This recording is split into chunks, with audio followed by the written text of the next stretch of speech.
With threats to our nation waiting around every corner, adaptability is more important than ever. When conditions change without notice, quick strategic thinking is crucial. And with obstacles consistently impending, determination is essential in overcoming them. It's this willingness, decisiveness, and resilience that sets Marines apart. With our fighting spirit, we don't just fight battles, we win them. Marines are the constant our nation counts on to fight the unknown. And through adaptable problem solving, we do just that.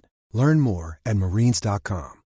When you need mealtime inspiration, it's worth shopping Kroger, where you'll find over 30,000 mouth-watering choices that excite your inner foodie. And no matter what tasty choice you make, you'll enjoy our everyday low prices, plus extra ways to save, like digital coupons worth over $600 each week. You can also save up to $1 off per gallon at the pump with fuel points. More savings and more inspiring flavors make shopping Kroger worth it every time. Kroger, fresh for everyone. Fuel restrictions apply.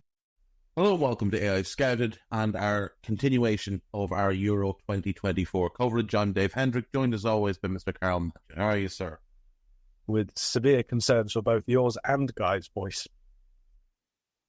Yeah, my voice doesn't sound good, does it? I'm not long awake, which would be the primary reason for mine sounding shit, but it will get better, I assume, as the podcast goes along.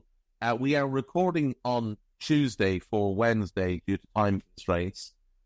So we're going to be talking about Croatia versus Albania, Germany versus Hungary, and Scotland versus Switzerland. And obviously, Karl, this is a day in which three teams that lost quite heavily in their opening game will be looking to bounce back and get themselves back into this competition after very disappointing starts.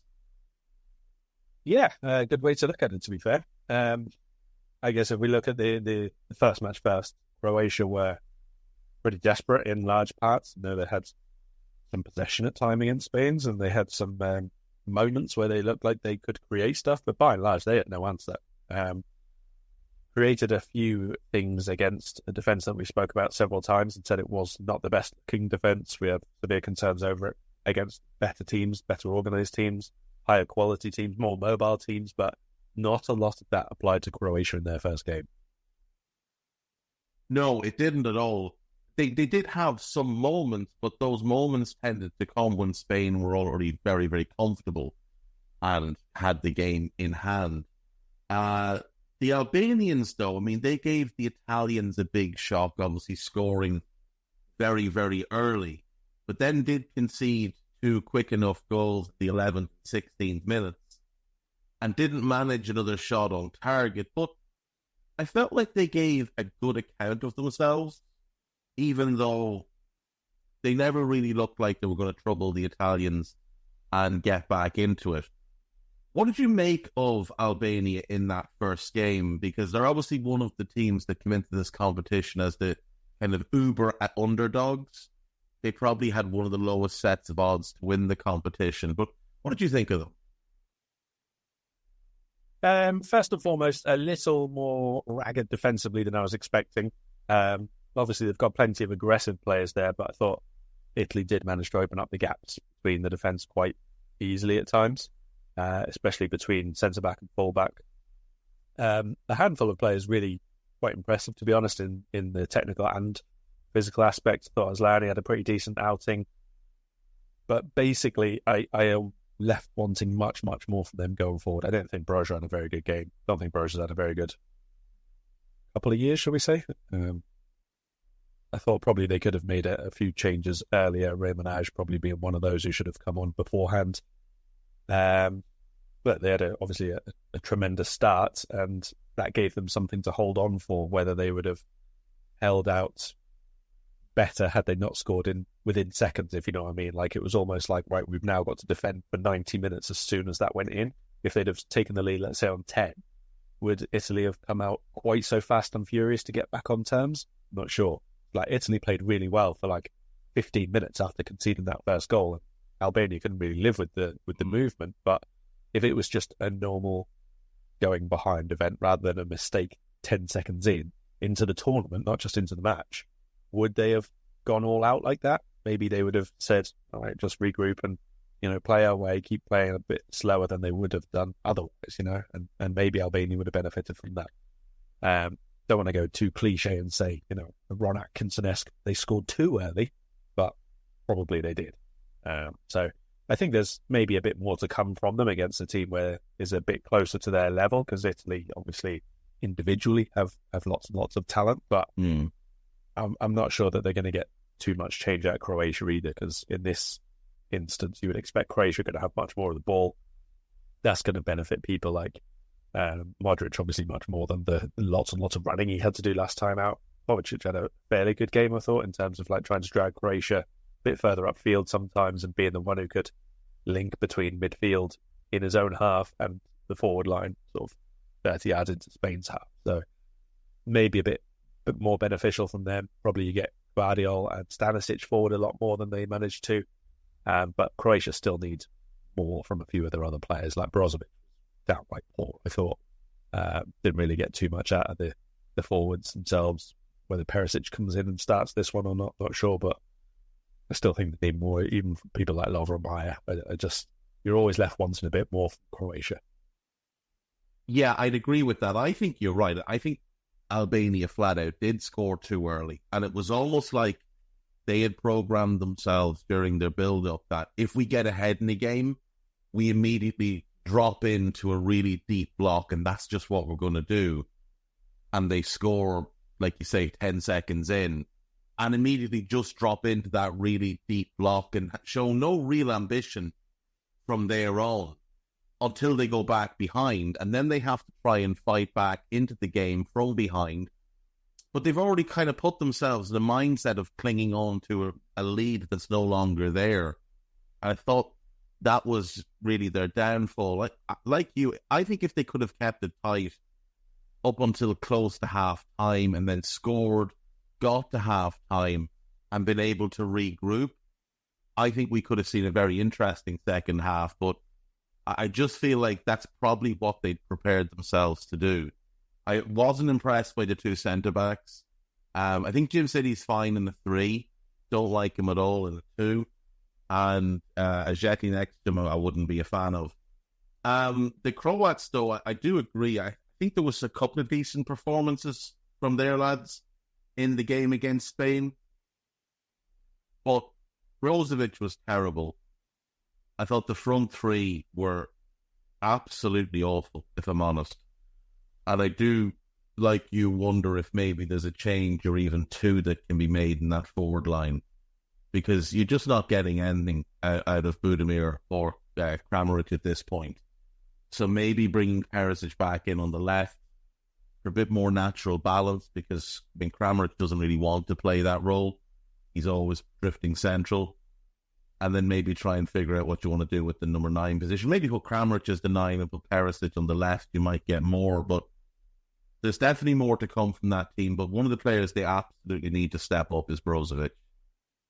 I'm not sure. Like, he was playing for Inter at a really high level, playing very, very well, had multiple great seasons there. Decided he wanted to go and chase the money in Saudi Arabia, which would have been there for him regardless, but left in his peak to go there. And I'm not sure what's gone on while he's been over there, but he's a shell of himself at this point. And he's going to need to snap out of that. Maybe he just got so used to playing at such a poor level, he thought that was going to be an acceptable level of performance. And maybe it's still in him to have a better game. But this one should be good. I am looking forward to seeing, in particular, how the Croats bounce back, because I don't think anybody really expects Albania to advance from the group. For them, it's probably more about just, putting on a good showing of themselves and being respectable in terms of not getting hammered, which obviously they didn't against the Italians. If Spain beat Italy in game 2, it might be a thing that Albania face a rotated Spain team in game 3. So even if they were to lose all 3, it's unlikely they would lose heavily. I'm going to go ahead and pick Croatia to win this one. I'm going to say 2-1. Yeah, I think would probably go along the same lines. Normally I'll pick a different scoreline just so that it's different. Croatia have to go for it, let's be honest. Like they don't really have an alternative here if they want to go through. and their third game is going to be not easy, let's put it that way. They have to win this game. So I'm expecting to see them a bit more attack-minded. I mean, if I'm honest, I would change shape, because you've got someone like Kranjčić who's playing a lot deeper at club level now. Maybe even just flip it to a double pivot, since you've got plenty of midfielders, but not necessarily all of them playing well. Maybe that leaves Modric a little bit more out of the equation in terms of your build-up play. I don't know whether that's the right thing to do all the time, but maybe in this game where you expect to dominate possession, it's not going to be the worst. But in any case, they have to win, so I'll back them to do so and say 2-0. Right, moving on then. Would you be in agreement with me that of everything we've seen so far, Germany have been the most impressive team? Yes, with the caveat that they probably played the least impressive team. Yeah, that is absolutely fair. Scotland were atrocious, and I'm looking forward to getting on to them. The Germans, they just seem to have a great comfort in what they're being asked to do at the moment. I do think it helps when you bring back a player like Toni Kroos, who, I mean, there's an old saying that's better to leave a party half an hour too early than half an hour too late. But it feels like he's retiring 2 or 3 years early. He's leaving the party 2 or 3 hours early, because he's still playing at an exceptional level. If he's decided, like, club football he's done with, he looks like he could play this Euros and then just keep playing for Germany in their World Cup qualifiers and then play the World Cup and not have a club. And just do that. Just do Germany. Because he makes this team basically what it is. Like, obviously, he's got people around him like Hendrick in the first game. They may change that, I don't know. But he's got people like him and Gundogan who's going to do a lot more of the running, and he's able to do what he thinks is best in terms of conservation of energy and having an impact. But he makes this team work. He's the one who links quite offensive left back who will stay wide, to the number 10s who drift inside, to Gundogan's all over the place approach, to whoever is playing at number 9 making the passes that they benefit from. Like, you go back and watch that game, finding Havertz along the floor between the lines, splitting centre backs, finding his feet on the 10. Füllkrug comes on, he's playing diagonals for him. He's playing diagonals out wide for the cross to come in, and he's playing diagonals when he's at an angle himself to go directly to Füllkrug as well. Like, I'm not just talking about against Scotland, by the way. I'm talking about over the last 3 months or whatever since he came back. It was in March or whatever it was. As soon as he comes back in, you just see that he links that team. Very, very important to them. But sure, like you say, he's going out at the very, very top. There's a chance that he could go out with his last club match and his last country match being the two or the 3 biggest finals he could possibly play in. Yeah, and if they win the Euros, which they've got to be among the favourites to do so. I mean, given what he put forward for his season with Real Madrid this year, and winning La Liga and the Champions League, that's his 6th Champions League in case anybody had forgotten. If he were to win the Euros, having already won the World Cup, like he would have put together one of the all-time great CVs.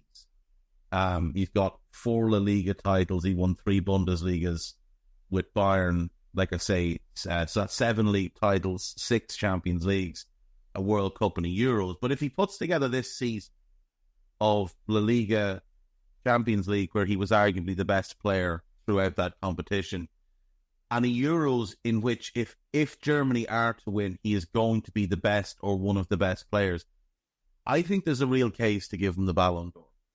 Even if you don't feel he's the outright best player this year, I kind of feel like you give it to him on body of work, and that's the ultimate way for him to retire, is he retires at the very pinnacle, because he's playing like a player who believes right now that he's the best player on the planet. And you mentioned, like, having him in that double pivot allows Gundogan obviously to play that bit further forward. That ability that they have with Kroos finding Havertz and either finding him on the turn or finding him where he can be the wall and just pop it to Gundogan moving on, and then everybody else is moving around them. And you can see it with Kroos. He doesn't just pick his own pass, he picks the next pass as well. He'll play a ball to somebody. It's what people used to say about Busquets. He'll play the ball to you and basically lead you into your next action. If he's looking at you and knows you need to turn over your right shoulder, he'll play the ball to your right. If he thinks you need to turn your left shoulder, he'll play the ball to your left. If he thinks you need to give it straight back, he'll put it right between your feet. And that's what Toni Kroos does. And then, like you say, when Fulkrug comes on, he just immediately changes the entire approach. And he does that without any kind of breakdown or any kind of pause for thought. It's just, he's so in tune with what needs to happen. And like 3 years, I think he was out. 3 years he was out of the international team. It's quite a new team in a lot of ways. Not many of these players were regular starters when he was in it last. And yet, he's walked back in as if he's been there the whole time. There was no adaptation period. It was just, yeah, I'm back, so now give me the ball and let's just go out and play. He's a phenomenal footballer. One of the best midfielders we've ever seen. And every game that he plays this tournament now is going to be must-watch because it's the last games of one of the great careers that we're going to see. Germany will be heavy favourites in this game, Karl. Hungary coming in, they gave a decent account of themselves in the second half against Switzerland after a really poor showing in the first. If they want to advance, they need to put on a bit of a show here and give the Germans some trouble because they don't want to get hammered and have a really bad goal difference going into that final game because they'll only be able, if they lose, they'll only be able to gain 3 points in the competition by beating Scotland. But then goal difference will become a factor for the third place teams to advance. Five Below means hot stuff, cool prices, and the best kind of fun anywhere. The trends you see all over your feed can be yours for way less than the rest. Like, can't keep in stock candy and snacks, brand name beauty, the latest tech, room decor, and lots more. Plus, get extreme value finds you just have to see to believe in our 5 Beyond shop. Yep, you could say we're kind of a big deal here. Shop over 1,600 stores nationwide and fivebelow.com. Yeah, they looked imbalanced, let's be honest. We said that they came into the game a bit more second half and had a bit more of a structure in terms of their build-up play, but no, I wouldn't say sticking focal point in the final third, no real progressions which looked like they could repeat that over and over again, and that was to get through Switzerland. And I like the Swiss team. I've said it on a few pods now. I think they're really well set up, but they're still not elite in terms of, you know, the defensive pairings or the midfielders, are not going to be going for Ballon d'Ors and all the rest of it. So they're a very good side, but with, let's say, good to very good players. This is a very good Germany team with very, very good players. So they're going to have to step up probably 3 levels from that first performance. Now, first and foremost, that's got to be defensive because they're not going to have the ball. They're not going to have loads of chances to counter-attack. They're not going to have loads of sustained pressure during the match. I thought Kirkis played pretty well. Milos Kirkis down the left-hand side in that first match as a potential outlet, and in terms of his one-touch passing to make little triangles and get himself a bit further forward. Not too much in terms of the delivery, but again, they didn't really have much in there. But they need a lot more from the opposite side. I thought Viola was pretty poor. Midfield was not really constructed in a way where they could play out of defence quickly or direct to the forward line and then the midfield got forward to them. It just wasn't really set up at all. So the back 3/5 has to be so much better than they were. That's the first port call because Germany are going to dominate. And Germany are going to create lots and lots of almost openings, and it's down to that defensive line to make sure that they don't become clear chances. And that defensive line was all over the place in the first half. Yes, it was not really a line, let's be honest. No, it wasn't at all. It was a bunch of dots that somebody had just randomly put around the place. They were a mess. And the thing is as well, they seem to be sitting off waiting for the Swiss to make a mistake and turn the ball over. Which, I mean, fair enough.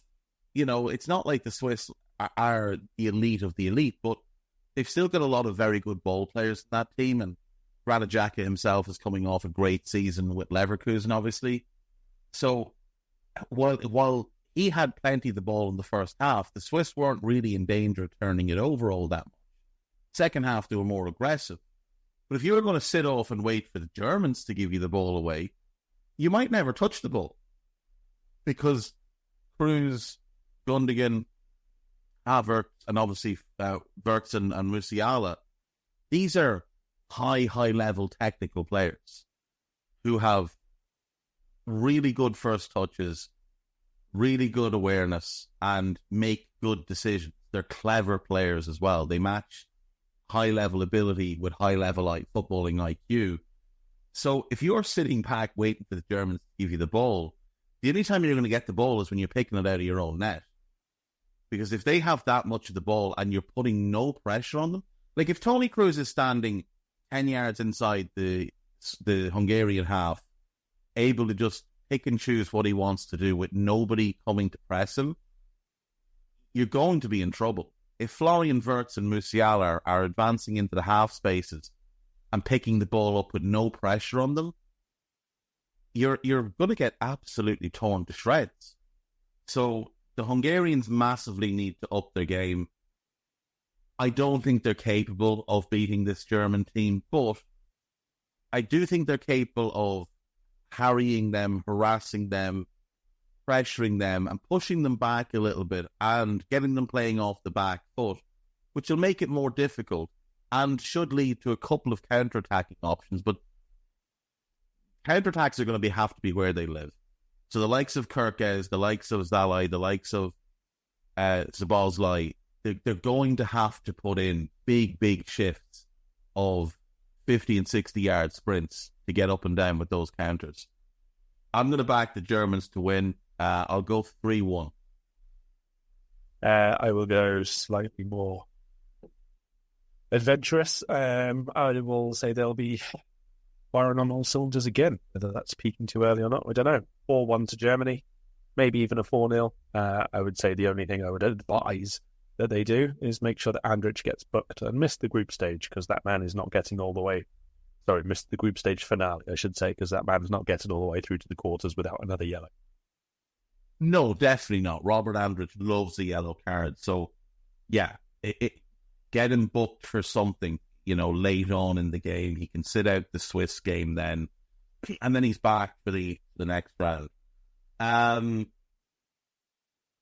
Right. Scotland versus Switzerland. The Scots, arguably the worst team we've seen so far. Maybe not even arguably. Maybe flat out the worst team we've seen so far. Yeah. And the Swiss, really good first half against the Hungarians. Defended quite well second half. And then as the game got a little bit ragged, were able to introduce Breel Embolo, whose pace and power caused the Hungarians quite a few problems. And they hurt them on the counter-attack with that third goal.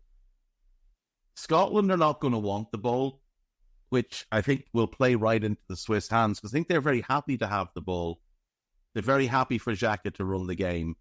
And we talked about it on our last pod when we were discussing that.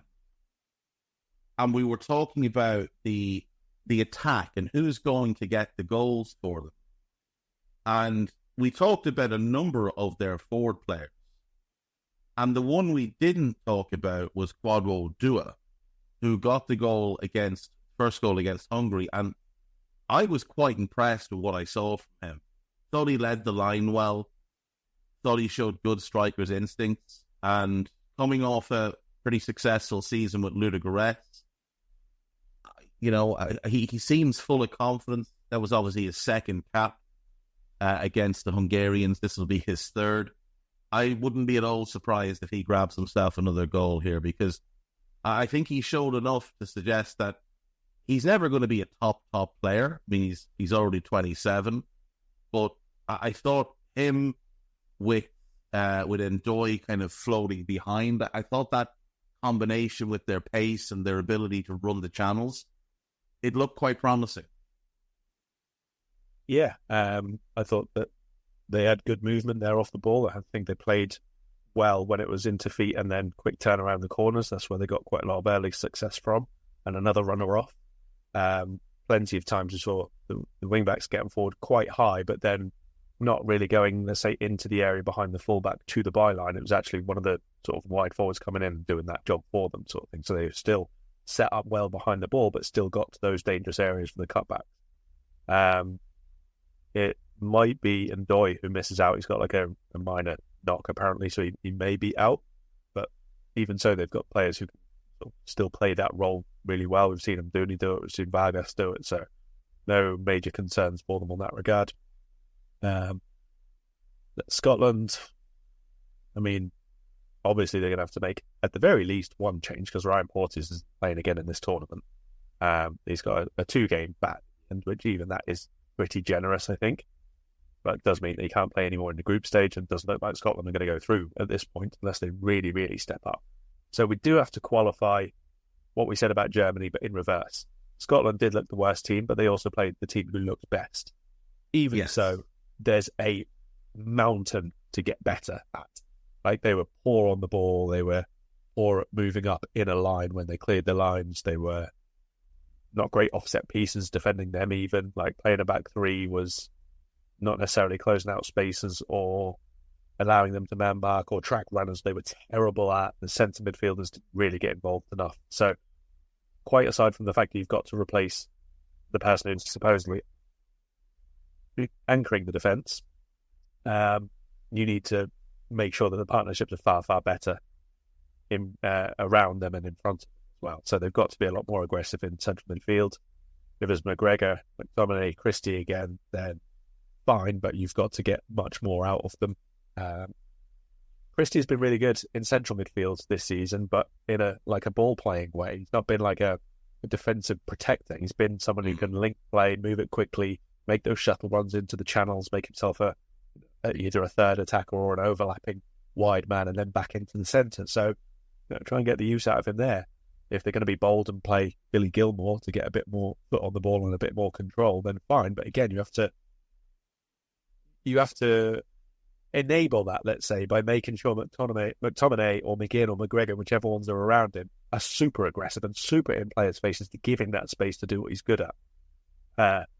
Shea Adams, I think, has to come out. They need much more of a focal point, but also like a potential for creating and scoring chances. So I assume Shankland maybe gets the nod in attack just because they have to score. They have to find a way to create and take chances themselves. But even so, this is like a really big uphill one for Scotland. There's just too much that they need to get too much better at.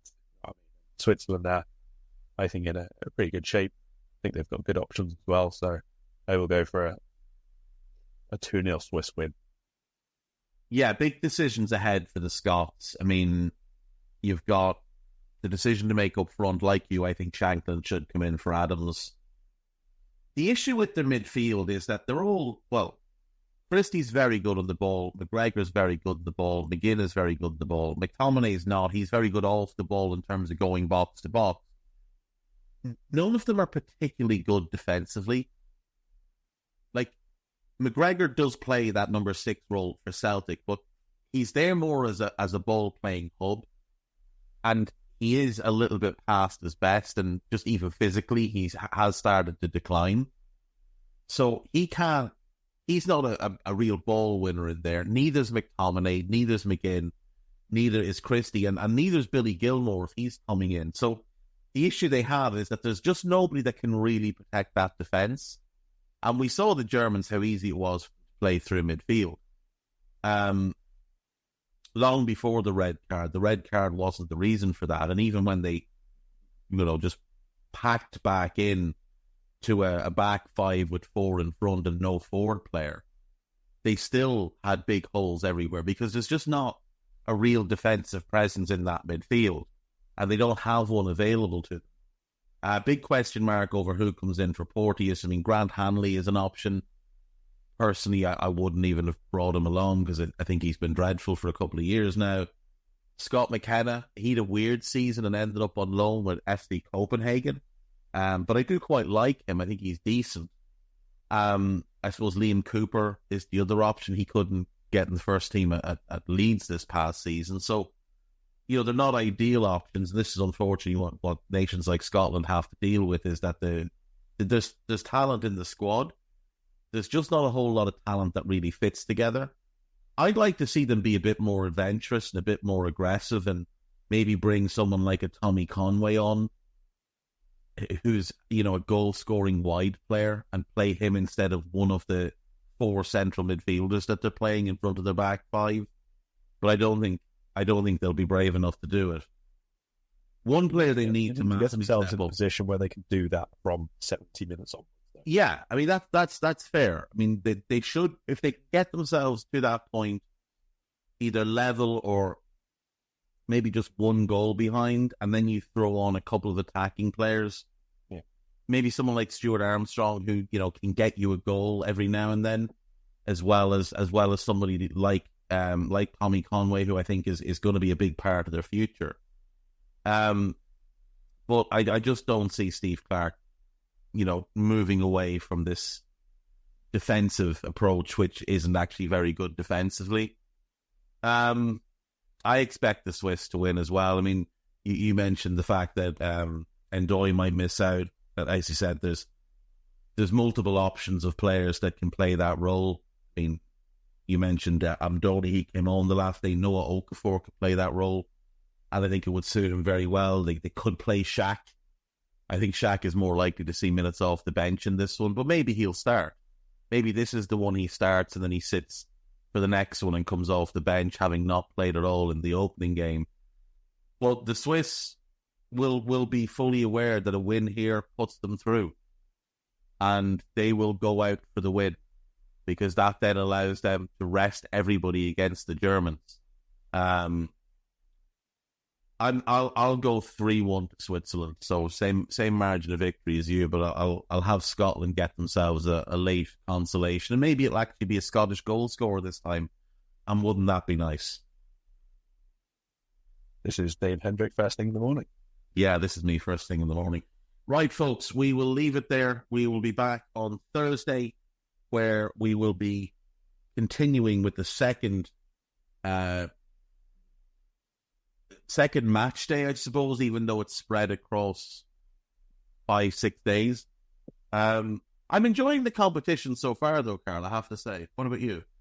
Yeah, definitely. As I said to Guy on yesterday's pod, it's been a really good opening round. I think, there's a couple of groups that obviously you can see who's going to win it and who looks early contenders, but I think there's quite a few groups where there are still second and third place. You can't pick who's going to get them, and in some cases it's out of all 3 of the other teams. So I think it's been pretty good. There's been lots of open matches right from kickoff, which is important for enjoyment and visibility and keeping people tuned in and stuff. It's not just all about who scores first and then the other team has to wake up. I think there's been plenty of sides have gone for it when we wouldn't necessarily have expected them to. Yeah, I think that's fair. Rightio, we'll be back tomorrow. Take care of yourselves. Bye-bye. Sports Social Podcast Network. Start your summer road trip at Midas and get up to $30 off your next repair service. Plus, get a free closer look vehicle check to make sure you're road trip ready. If you need brake service, an alignment check, or tune-up, hit up Midas for up to $30 off. For more details, request your appointment at Midas.com.